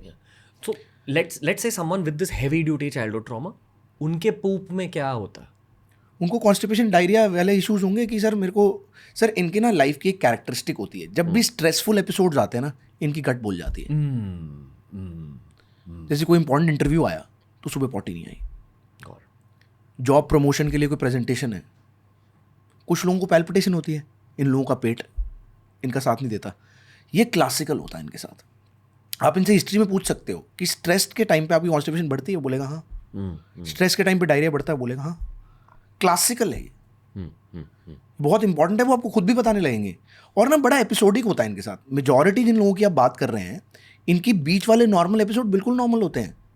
ये वहाँ तक पहुँच जाते हैं। सालों साल की हिस्ट्री हम बात कर रहे थे ना, ऑनसेट कब हुआ, सालों साल की हिस्ट्री है, 20-30 साल में बताएंगे, 20-30 साल से चल रहा है। खुद ठीक भी हो जाता है बीच में, खुद बीच में ठीक भी हो जाता है, पर स्ट्रेसफुल एपिसोड में वहीं पहुँच जाते हैं। In these people I've also noticed one more pattern, which is that उनको max food allergies होते हैं, और it's a lot of self-diagnosed stuff, but ये लोग gluten free पे insist करते हैं, they don't eat dairy, they don't have a lot of foods, spicy वगैरह. Can these people link all this to their childhood trauma? No sir, जब तक आप देखिए, हिट एंड ट्रायल में आपने देख लिया कि ये खा के मेरा गट ठीक नहीं है, ओके, हिट एंड ट्रायल से देख लिया। बट ऐसा, मैं आपको ऑनेस्टली बता रहा हूँ, मेरे पास कितने लोग फूड सेंसिटिविटी टेस्टिंग के साथ आते हैं, ये बहुत बड़ा स्कैम है सर। ये स्कैम एंगल के बारे में थोड़ा सा बात करते हैं। आई थिंक हर कोई आजकल खुद को डायग्नोज कर रहा है when it comes to food allergies. What's the truth? Food allergy test जो हैं, हमारे पास बहुत लोग आते हैं लेके, ये बहुत बड़ा स्कैम है। किसी भी किताब में हमें फूड एलर्जी टेस्ट के बारे में ऐसा कुछ नहीं पढ़ा है जो लोग लेके आ जाते हैं। As in food allergy test unscientific होता है? यस, फूड एलर्जी टेस्ट के पीछे कोई साइंस नहीं है। अगर आप कोई भी, आपको डॉक्टर नहीं मिलेगा पढ़ा लिखा जो फूड एलर्जी टेस्ट एडवाइस कर रहा होगा, क्योंकि उसके पीछे कोई साइंस नहीं है। But what do they do in a food allergy test? I don't know, क्योंकि हमें तो पढ़ाया नहीं, हमें तो पता ही नहीं है क्या होता क्या है। हमें बस ये पता है कि आपको 2 तरह के एलर्जीज ग्राउंड लेवल पे रियल है, lactose intolerance and gluten sensitivity. Okay, इनके टेस्ट हैं हमारे पास, ठीक है। और बहुत बार लोग बोलते हैं मैं लैक्टोज इंटॉलरेंट हूँ तो मैं मिल्क, कर्ड, बटर मिल्क, चीज़, पनीर कुछ नहीं ले पा रहा। वो भी गलत है। लैक्टोज सिर्फ मिल्क में होता है, जब वो ओवरनाइट फर्मेंट होता है वो लैक्टिक एसिड में कन्वर्ट होता है। यानी कि अगर दही, चीज, पनीर खाया तो it doesn't affect you even if you are a so called lactose intolerant. Yes, इसका एक टेस्ट होता है बहुत simple sir, stool pH. PH is a measure of acidity, right. PH जितना कम होता है उतना एसिडिक होता है, मीडियम। जब हम केमिस्ट्री की लैब्स में वो करते थे तो कहते हैं ना, एसिड है तो पीएच 7 से कम होगा, अल्कलाइन है तो पीएच 7 से ज़्यादा होगा, 14 की स्केल पे 7 इज न्यूट्रल, राइट। अगर आप लैक्टोज इंटॉलरेंट हो, इसका मतलब लैक्टोज आपकी बॉडी, क्या होता है लैक्टोज इंटॉलरेंस, समझना पड़ेगा। लैक्टोज बना है ग्लूकोज और गैलेक्टोज से, वो एक डाइसैकेराइड है। उसके 2 मोनोमर्स हैं, डाइसैकेराइड के 2 मोनोसैकेराइड्स हैं, ग्लूकोज और गैलेक्टोज। इसको तोड़ता है एक एंजाइम जिसको बोलते हैं लैक्टेज। लैक्टेज लैक्टोज को तोड़ता है ग्लूकोज और गैलेक्टोज में, और वो ग्लूकोज गैलेक्टोज अब्जॉर्ब हो जाता है। हमारी इंटेस्टाइन में जो ऑब्जॉर्प्टिव सरफेस एरिया है स्मॉल इंटेस्टाइन में, उसमें ऐसे फिंगर लाइक प्रोजेक्शंस होते हैं जिन्हें विलाय बोला जाता है। विलाय के ऊपर माइक्रो विलाय होते हैं, हेयर लाइक प्रोजेक्शंस। इन हेयर लाइक प्रोजेक्शंस में लैक्टेज होता है। मतलब lactase is a component of the small intestinal माइक्रोविलाय, उनके अंदर होता है। तो जब हम दूध पीते हैं तो लैक्टोज को तोड़ा जाता है ग्लूकोज और गैलेक्टोज में नेचुरली लैक्टेज द्वारा। ऐसा देखा गया है कुछ लोगों में लैक्टेज की मात्रा उम्र के साथ कम होती जाती है, और वो एक लेवल पहुंच जाती है जहां पे लैक्टेज लैक्टोज को नहीं तोड़ पाता। अब हमारी इंटेस्टाइन इंटैक्ट लैक्टोज को अब्जॉर्ब नहीं कर सकती। ये एज के साथ होता है? हर किसी में होगा, पक्का नहीं है, पर एज के साथ देखा गया है लैक्टेज की क्वांटिटी कम हो सकती है, और होती है कुछ लोगों में क्रिटिकल लेवल के नीचे चली जाती है, जिसमें वो लैक्टोज को तोड़ नहीं पाते ग्लूकोज और गैलेक्टोज में, तो लैक्टोज अब्जॉर्ब नहीं हो पाता। अब लैक्टोज ऑस्मोटिकली एक्टिव है। ऑस्मोटिकली एक्टिव आप समझ रहे हैं, मतलब थ्रू ऑस्मोसिस। यस, तो वो क्या कर रहा है, इंटेस्टाइन में ऑस्मोलैलिटी बढ़ा रहा है, तो अब वो वाटर पुल करेगा, ओके, आपके इसबगोल की तरह, चिया सीड्स की तरह। तो इस इंसान को जब वो दूध पी रहा है, क्योंकि वो डाइजेस्ट नहीं हो रहा, ब्लोटिंग हो रही है और डायरिया हो रहा है। तो इसमें क्योंकि लैक्टोज वैसे का वैसा है, आपके गट में बैक्टीरिया हैं, ओवरनाइट जब कर्ड बनता है तो बैक्टीरिया लैक्टोज को लैक्टिक एसिड में कन्वर्ट करते हैं। अब वो बैक्टीरिया को कर्ड मिला, उसने आपके पेट में लैक्टिक एसिड में कन्वर्ट कर दिया, तो अब जब स्टूल पीएच आप देखेंगे वो एसिडिक होगा। यानी कि जब आप दही बना रहे हो तो एसिडिक है, दही में लैक्टिक एसिड है, lactobacillus. The probiotic, the original natural probiotic curd होता है, लैक्टोज से बनता है, उसमें लैक्टिक एसिड होता है। तो इसी तरह इंटेस्टाइन में अब आपके बैक्टीरिया ने लैक्टिक एसिड बना दिया, तो अब जब स्टूल पीएच टेस्ट करेंगे तो 5.5 से कम होगा। तो एज अ डॉक्टर अगर आपके पास स्टूल पीएच 5.5 से कम है तो आपको लैक्टोज इंटॉलरेंस है। तो ये एक्चुअल एलर्जी टेस्ट है जो आपको कहीं नहीं मिलेगा। मैंने इतने लोगों को फूड एलर्जी टेस्ट के पास मेरे पास आया, वो कैसे किया गया, क्या किया गया, मैं उनको समझाने की कोशिश करता हूँ। This has no scientific value. We'll just pause on dairy for a bit. बहुत कॉमन टॉपिक बन चुका है। बहुत सारे स्किन डॉक्टर्स आए हैं शो पर, एंड दिव kind of validated what I felt, which is that मेरे आसपास के बहुत सारे लोग अब दूध नहीं पी रहे। Like lots of people are not able to digest. I am lactose intolerant, मैं नहीं पी रहा। सिमिलर एज ग्रुप, हाँ, you know, millennials, you and I are pretty much, you're a little younger to me, yeah, but same, हाँ मतलब same problem, same। ये same चीज Gen Z में और भी ज्यादा हो रही है और जल्दी हो रही है। On a very cosmetic level people are stopping drinking milk because of acne.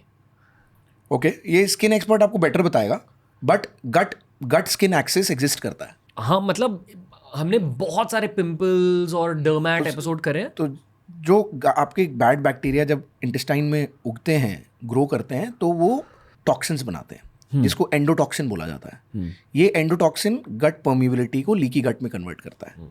Leaky गट से वो जब बैक्टीरिया की टॉक्सिन्स जा रही हैं तो उसका जो रिएक्शन हो रहा है वो आपको मल्टीपल स्किन इशूज कर सकता है। टॉक्सिन आपके ब्लड में आ गया ना, ब्लड के लिए तो इन्फेक्शन हो गया वो, आपकी इम्यूनिटी के लिए। अब इम्यून रिस्पॉन्स माउंट होगा, उसका किसी भी चीज़ पे इफेक्ट आ सकता है।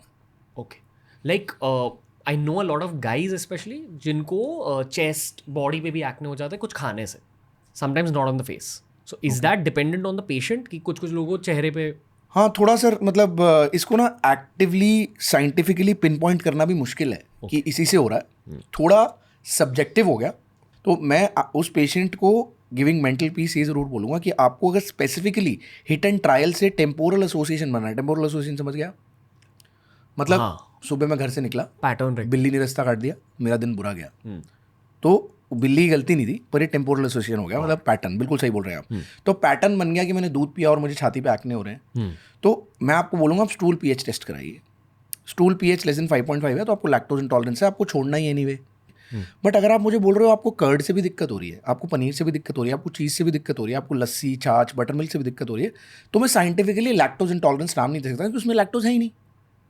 बट ये जो दही चीज़ है इनसे भी गट इरिटेट हो सकता है? नहीं सर, बिल्कुल नहीं, बिल्कुल नहीं। बहुत ही सूदिंग चीज़ें हैं। अभी आपने मेरे को लंच कराया, मैंने एक पूरा बोल ऑफ कर्ड खाया। Yes, okay. The original natural probiotic. We'll go deeper into curd also. I think people associate cheese with pimples क्योंकि our way of taking in cheese is pizza का cheese, which has a lot of fat content.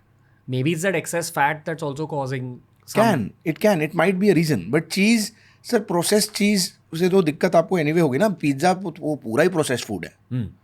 Bread भी है, exactly. और वो बन भी वैसे रहा है, उसको बेक करने का तरीका भी अलग है, जो वो इतना प्रोसेस्ड है। फाइबर आप बिल्कुल ही नहीं मिल रहा है आपको। यार, I mean, I have noticed that everyone who has some acne issues has in adult acne, ठीक है, मतलब above teenage, it's almost always a case of something food related. I feel it's usually either या तो वो junk food ज़्यादा खा रहे हैं या दूध ज़्यादा पी रहे हैं। ये भी मैंने नोटिस करा। And lots of them when they stop drinking milk it suddenly goes away. Sir देखो, मिल्क को ना, ठीक है, मतलब एडल्ट्स में एक लेवल पे तो बंद कर ही देते हैं। जैसे बचपन में मुझे याद है, मैं अपने मॉम डैड से पूछता था कि आप चाय इतनी क्यों पीते हो, मुझे मिल्क बहुत पसंद है, मुझे मिल्क पे मैं आप भी मिल्क पिया करो। तो वो कहते थे मिल्क हमें भाता नहीं है। That was a soft way of saying lactose intolerance. मुझे बाद में रियलाइज हुआ। तो ठीक है, बट अब बच्चों में मिल्क मत अवॉइड करवाओ ना प्लीज़। बच्चों में नहीं, आई थिंक। मतलब कहाँ से कैल्शियम आएगा? इतना रिकेट्स हमारी कंट्री में रहा है, इतना मेल नरिशमेंट है। प्लीज़ मिल्क को आप साइंटिफिकली एक क्या कहते हैं, एलेज कर दीजिए, साइंटिफिकली विलन बना दीजिए। मतलब कूल होने के लिए विलन मत बनाइए। ओके, अब ये समझाइए एज अ गट डॉक्टर कि आपका पेट दही से कैसे बेनिफिट होता है, एक तो ये। दूसरा, इज देयर अ गुड और bad way to go about consuming dahi? ये समझने के लिए आपको गट बैक्टीरिया समझने पड़ेंगे। हाँ, एक पूरा ट्रिलियंस ऑफ बैक्टीरिया रह रहे हैं हमारी गट में, ट्रिलियंस, राइट? उसमें एक है अच्छे बैक्टीरिया, एक है बुरे बैक्टीरिया। ये आपस में दोस्ती करके रहेंगे, सिम्बायोसिस, आपसी दोस्ती, गिव एंड टेक, दोनों खुश हैं, बैलेंस में है, तो इसको बोलते हैं eubiosis. Eubiosis, equilibrium in the biology of the gut bacteria, eubiosis. कुछ ऐसी चीजें हो गई हैं लाइफ में जिसकी वजह से बैड बैक्टीरिया आउट नंबर कर गए good bacteria. For example antibiotic use, indiscriminate, जैसे बहुत कॉमन है, हमारे पास पेशेंट आते हैं, डायरिया लगी, मुझे 3 लूज टूल आए थे, मेरे जीपी ने, फैमिली फिजिशियन ने बोला कि आप नॉर्फ्लॉक्स खा लो। क्या होता है नॉर्फ्लॉक्स? नॉर्फ्लॉक्सिसिन एक एंटीबायोटिक होता है, बहुत लोग खा लेते हैं, एक खाया और ठीक हो गया। तो मैं उनको समझाता हूँ, पहली बात, 99% of loose stools, infective loose stools, infective diarrhoea is viral. Viral में एंटीबैक्टीरियल ड्रग काम करेगा नहीं, point number 1।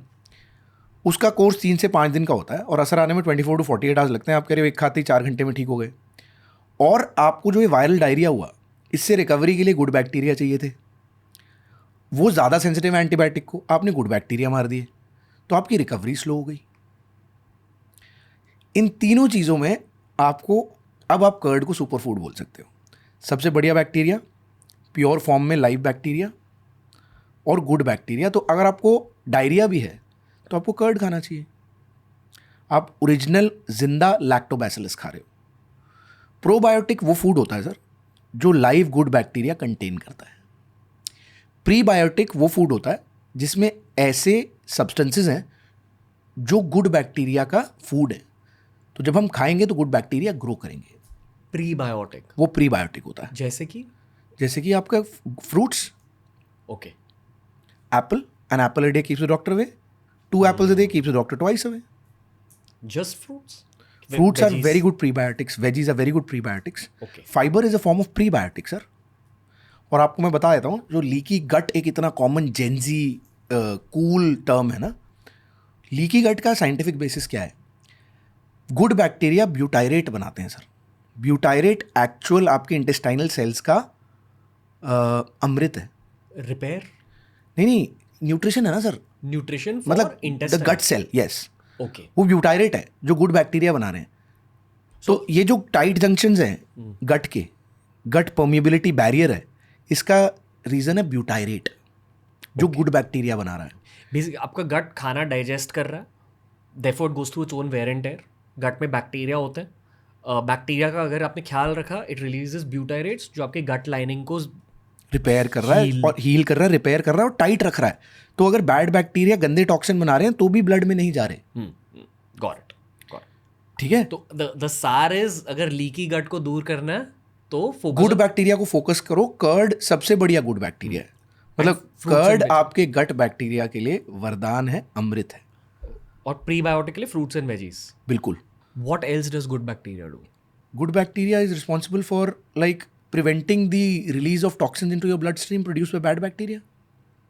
Okay. So it is, good bacteria is responsible for your good skin, for your good hair, because those toxins are not coming. It can prevent acne because the toxins are not coming. Mood also because of 100%. अभी probiotic में we are talking about curd. उसमें lactobacillus है which is a good bacteria. Yes, the best bacteria. Good तो sir एक term होगी ना, the best bacteria. The best. Yes. Wow. और क्या options है for probiotic? Butter milk, okay, छाछ, पनीर या छाछ, पनीर, चीज, यस, बहुत अच्छे हैं। इनके अलावा सर प्रोबायोटिक्स, देखिए आपको लाइव बैक्टीरिया आपके जाएंगे तो इसी तरह ना, इसी टर्म, इसी व्हाट डू कॉल स्पेक्ट्रम में।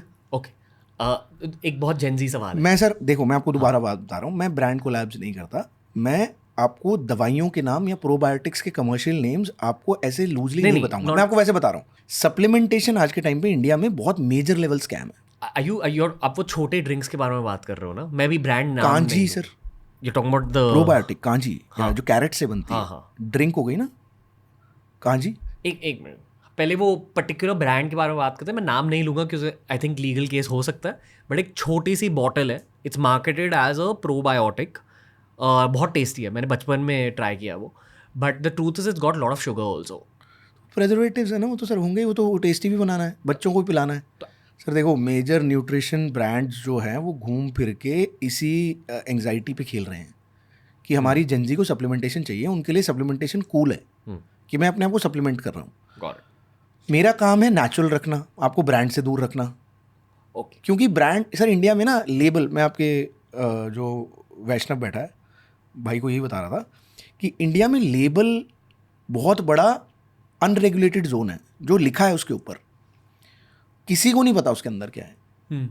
That's the major problem of Indian nutritional regulation. Nutraceuticals में कोई रेगुलेशन नहीं है, फार्मास्यूटिकल्स में पूरी रेगुलेशन है, राइट। तो न्यूट्रास्यूटिकल्स में जो ब्रांड्स हैं उनसे दूर रखना हम डॉक्टर्स का प्राइमरी काम होना चाहिए, क्योंकि वो आपकी गट के साथ क्या कर रहे हैं मेरे को भी नहीं पता। ओके, जेनजी ओरिएंटेड सवाल है। दो नेचुरल चीज़ों के बारे में बात कर रहा हूँ which are supposedly I believe probiotic, kombucha और matcha. Are they actually probiotic? Sir green tea, जो माचा का green tea natural leaf form है सर, उसमें जो कैटेकिन्स हैं वो एक्चुअल एंटीऑक्सीडेंट्स हैं। मतलब वो प्रोबायोटिक नहीं है, वो प्रीबायोटिक है। Okay, so it is good for your gut. Yes, बहुत बढ़िया सर। मतलब मैं आपको ये बता रहा हूँ, matcha is like amazing thing if you can have the true form of matcha. मतलब ये जो मार्केटेड फॉर्म्स की बात नहीं कर रहा मैं, माचा और ब्लैक कॉफ़ी, मतलब वाओ। एक ब्लैक कॉफ़ी को विल ब्रेक डाउन फुली। हाँ, kombucha good, very good, very good, very good. घर पे बना लो, सेम लेवल एज दही।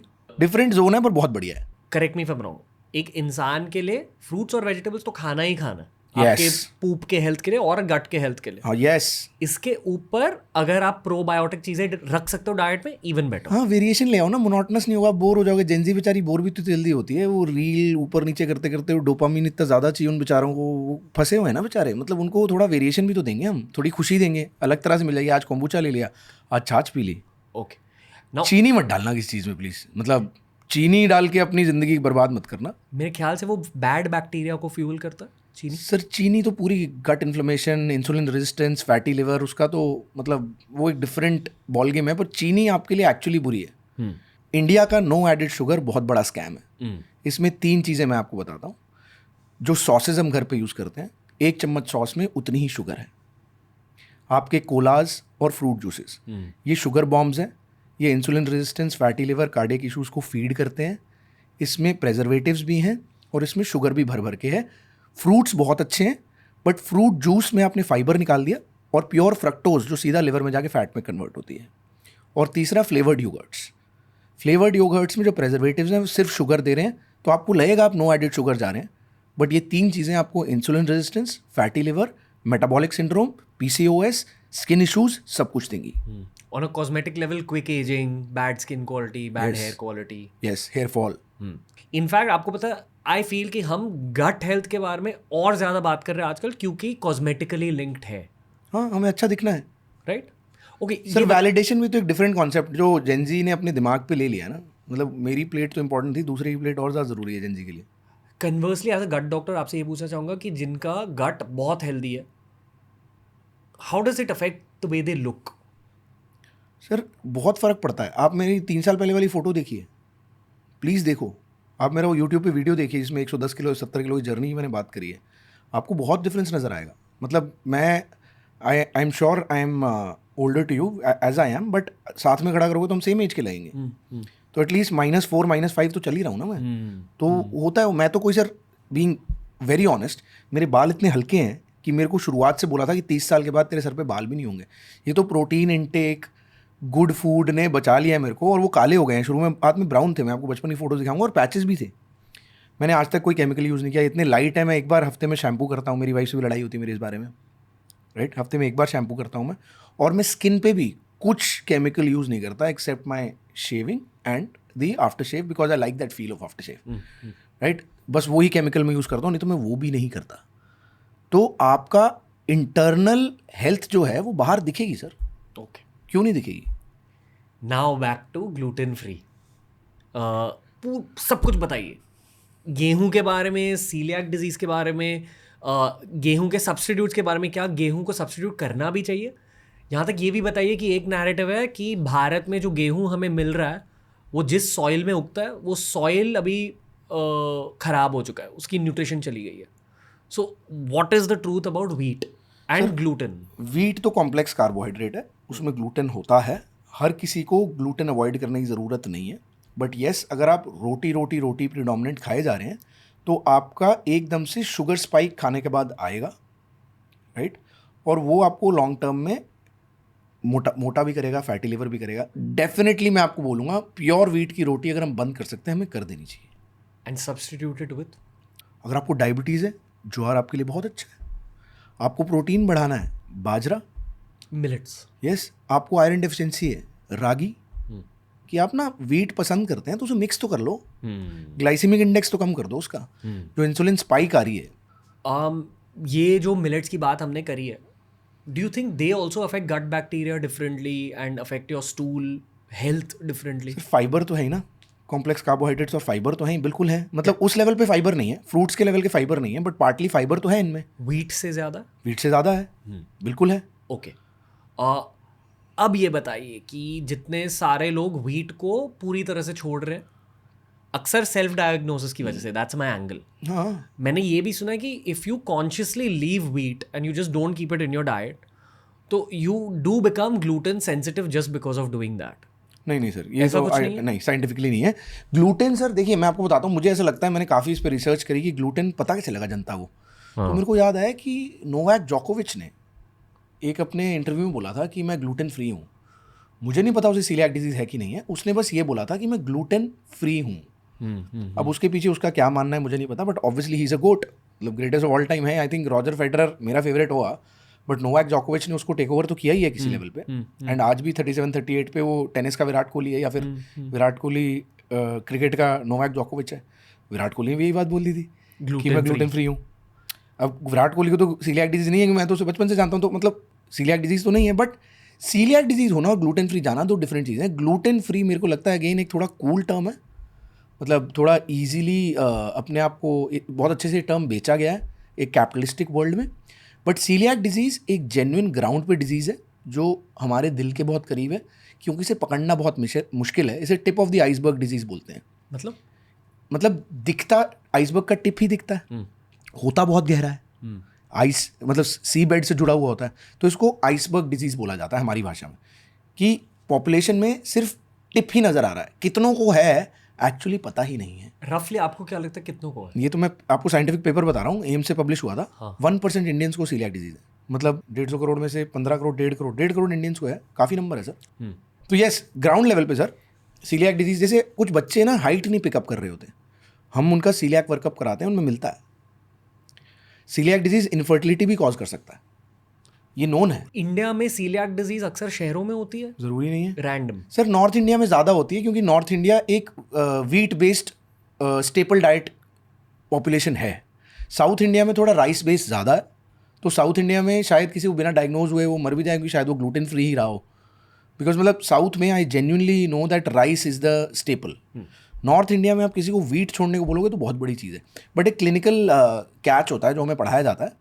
ऐसे बच्चे जो प्रेफरेंशियल राइस ईटर होते हैं, preferential rice eater north India में, ओके, बच्चे जो चावल ज़्यादा खाते हैं रोटी से, उनमें सीलियाक डिजीज़ का वर्कअप होना चाहिए, सीलियाक डिजीज़ की टेस्टिंग होनी चाहिए उनमें।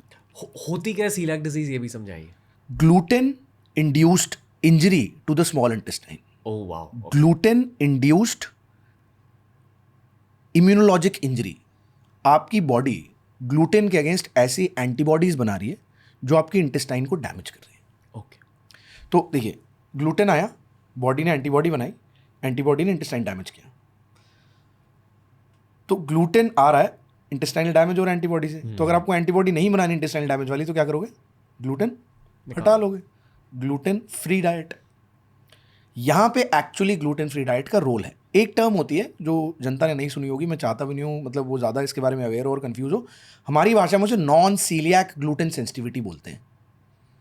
कुछ लोगों में साइंटिफिकली ये भी मिलती है, इतनी कॉमन नहीं है, but yes it is a term. उसमें भी ग्लूटेन फ्री जाने को हम एडवाइस करते हैं, उसके तरीके हैं डायग्नोज करने के, हम उसकी डेप्थ में नहीं जाएंगे, बट ये दो चीज़ें हैं जो जेन्युइन ग्राउंड पे ग्लूटेन फ्री इन लोगों को हो जाना चाहिए। मैं आपको एक लाइव एग्जांपल बताता हूँ। एक 42 ईयर ओल्ड फीमेल आई मेरे पास अभी ओपीडी में, तो वो बहुत अपनी गट इश्यूज़ को लेकर ना बहुत परेशान थी। तो मैंने बोला ये 4 टेस्ट जो मैंने वो बताए थे, CBC, कैल्पोटेक्टिन, CRP और सीलियाक सीरोलॉजी कराई। उसकी सीलियाक सीरोलॉजी आई पॉजिटिव, IgA एंटी TTG, उसके डेप्थ में नहीं जाऊँगा, वो एंटीबॉडी होती है, और HB आया 9। आयरन करा, आयरन डेफिशिएंसी। मैंने एंडोस्कोपी पे बायोप्सी करी स्मॉल इंटेस्टाइन की, उस पर सीलियाक डिजीज़ आ गई।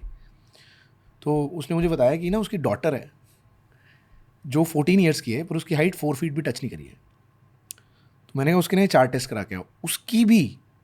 उसकी भी सीलियाक सीरोलॉजी पॉजिटिव आई, वो भी आयरन डेफिशिएंट थी। उसको हमने डायग्नोज किया सीलियाक डिजीज़, 1 साल हो गया सर, उसकी हाइट 5 फुट 3 इंच हो चुकी है। ऐसे पेरेंट्स जिनके बच्चे हाइट कैचअप नहीं कर पा रहे, उनको अपने गैस्ट्रोएंटरोलॉजिस्ट से मिलना चाहिए, ओके। एक एंडोक्रिनोलॉजिस्ट से मिलना चाहिए। कई बार ग्रोथ हार्मोन डेफिशिएंसी भी होती है इन लोगों में, बच्चों में, बट जो एक्चुअल ऐसे आपको रिस्पॉन्स मिलता है 6 महीने साल में कि बच्चा 4 फुट नहीं पहुंचा पर 1 साल में वो जो क्लास में फर्स्ट खड़ा हो रहा था, हाइट वाइज 15th खड़ा हो रहा है, वो आपको ऐसे मिलता है रिस्पॉन्स। और इसका ट्रीटमेंट कोई दवाई है ही नहीं ना।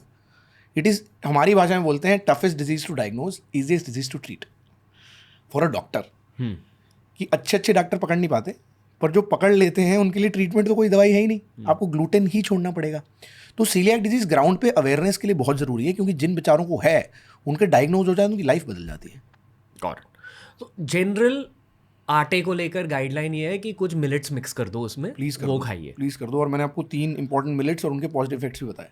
ओके, तो हमने दही की बात कर ली, ग्लूटेन फ्री व्हीट की बात कर ली, ठीक है, हमने प्रोबायोटिक्स इन जनरल की बात करी है, and then you highlighted fruits and vegetables. Are we done with giving dietary guidelines for a healthy gut? या मेजर टाइम यस, मतलब Most of- देखो सर, मैं अपना ब्रेकफास्ट बताता हूँ आपको, क्योंकि मैं इतना ध्यान रखता हूँ। रैंडम बोरिंग ब्रेकफास्ट है मेरा हर रोज का। 3 होल एग, एक बड़ा bowl of curd with 2 spoons, table spoon of chia seeds. तो प्रोबायोटिक है, फाइबर है, और the best protein in the world, जिस प्रोटीन से बाकी सब प्रोटीन्स को कंपेयर किया जाता है, हमारा अंडा, होल एग। हमने जो एक इतनी बड़ी स्कैम्स बोल लो या मार्केटिंग बोल लो निकाले कि egg yolk heart attack, egg yolk bad cholesterol, इसको डिफ्यूज़ करना बहुत ज़रूरी है एक वेजिटेरियन कंट्री में। मेरे को इतने लोग कमेंट्स में, जो मेरी रील्स वायरल जाती हैं, उसमें बोलते हैं कि आप एग को वेजिटेरियन बोल कैसे सकते हो। मेरे को इंपॉर्टेंट वेज नॉन वेज नहीं, अंडा वेज है कि नॉन वेज, इस डिबेट को छोड़कर हर रोज़ 2 से 3 अंडे आप खाइए। पॉइंट वो नहीं है, पॉइंट है कि आपके एग योक में, सर देखिए, पहले तो पूरे अंडे में it is the only food which has all 9 essential amino acids. ये 9 अमाइनो एसिड बॉडी के लिए ज़रूरी हैं, और बॉडी बना नहीं सकती तो बाहर से आएगी, और वो एक ही साइंटिफिक फूड है जो अकेला 9 के 9 देता है। दूसरा, एक अंडे में 6 ग्राम प्रोटीन है, ये सारे का सारा सीधा अब्जॉर्ब होता है, मतलब 6 का 6 ग्राम अब्जॉर्ब होता है, और कोई फूड नहीं है जिसकी 100% अब्जॉर्प्शन है, ठीक है। वेजिटेरियंस को B12 नहीं मिल रहा ढंग से, अंडे के योक में B12 भी है। विटामिन ए आपकी आंखों के लिए बहुत अच्छा है, वो भी है। विटामिन डी, ग्रोइंग बच्चों के लिए प्रोटीन, विटामिन डी कितना ज़रूरी है कोई भी बता देगा आपको।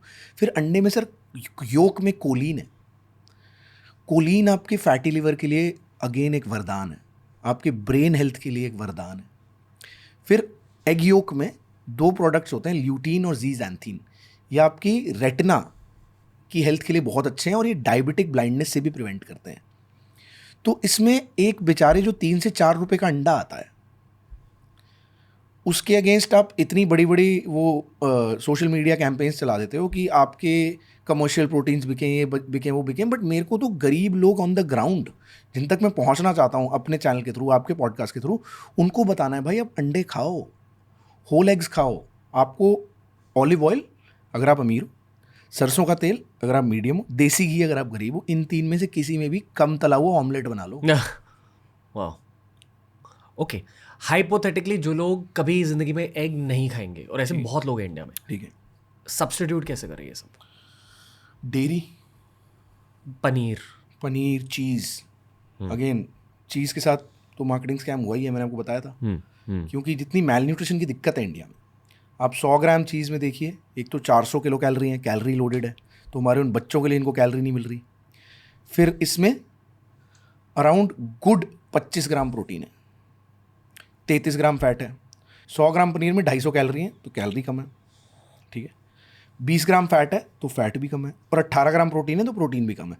तो अगर मैं वेजिटेरियन हूँ और वेट लॉस करना है तो पनीर बेटर है। अगर मैं पेरेंट हूँ जिसके बच्चे को न्यूट्रिशन की दिक्कत है, मैल न्यूट्रिशन की दिक्कत है, उसके लिए चीज़ बेटर है। घर पे आप चीज़ में बहुत सारी चीज़ें बना सकते हैं। Dairy is a good source of protein for vegetarian people, point number 1। Soya is a very good source of vegetarian protein. Soya से मैन बूब्स नहीं होते, सोया से ईस्ट्रोजन नहीं बढ़ता। ये मैं बहुत पॉडकास्ट में एक वीडियो भी बना चुका हूँ जो यूट्यूब पे भी हमारा वायरल गया कि सोया की बहुत सारी स्टडीज़ हैं, मेन कैन हैव सोया आराम से, कोई दिक्कत नहीं है, हर दिन आराम से ले सकते हो आप। I think the counter to non veg as a dietary element is that जो नॉन वेज और अंडे हमें आज देश में मिल रहे हैं उनमें एंटीबायोटिक्स का एक एलिमेंट है। कोई कंट्रोवर्सी भी हुई थी ना अभी, किसी का कोई कंपनी के अगेंस्ट कुछ हुआ था। बट सर बड़ी सिंपल सी बात है, कुछ भी हो कैसे भी हो, मतलब मेरे को इन चीज़ों में नहीं पड़ना है। बहुत सारी चीज़ें हो रही हैं जो मैं देख नहीं पा रहा हूँ, मुझे जीना इसी दुनिया में है, ठीक है। सब्जियों में पेस्टिसाइड हैं भर भर के, अंडे में एंटीबायोटिक हैं, ठीक है। नॉनवेज में पता नहीं क्या उनको दिया जा रहा है कि वो ज़्यादा बने, दालों में भी कुछ मिल जाए अगर मैं गूगल पे ढूंढूंगा क्या दिक्कत है। सॉइल में आपने बता ही दी दिक्कत है, मैं क्या करूँ, मर जाऊँ।